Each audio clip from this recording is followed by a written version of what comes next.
رسول اللہ صلی اللہ علیہ وسلم نے فرمایا، میں اس شخص کے لیے جنت میں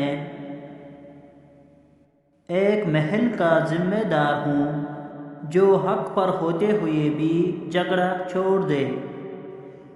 رسول اللہ صلی اللہ علیہ وسلم نے ارشاد فرمایا، دو شخصوں کے درمیان صلح کرانا نفلی روزے، نفلی صدقہ اور نفلی نماز سے زیادہ ثواب ہے۔ حضرت رسول خدا صلی اللہ علیہ وسلم نے فرمایا، بے شک اللہ کی نعمتوں کے بھی کچھ دشمن ہیں۔ پوچھا گیا، یا رسول اللہ صلی اللہ علیہ وسلم، نعمتوں کے دشمن کون ہیں؟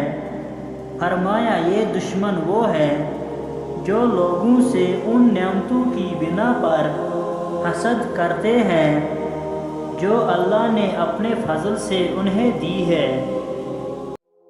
رسول اللہ صلی اللہ علیہ وسلم نے فرمایا، جب تم ایسے ہو جاؤ کہ تمہارے غم بڑھ جائے تو تم ان غموں کو ختم کرنا چاہو تو مجھ پر درود پڑھو۔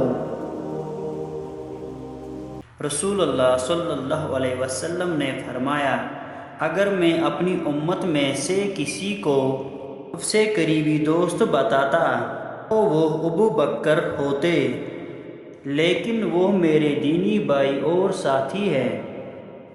آپ صلی اللہ علیہ وسلم نے فرمایا، تم سب مل کر کھانا کھاؤ اور الگ الگ ہو کر مت کھاؤ، اس لیے کہ برکت سب کے ساتھ مل کر کھانے میں ہے۔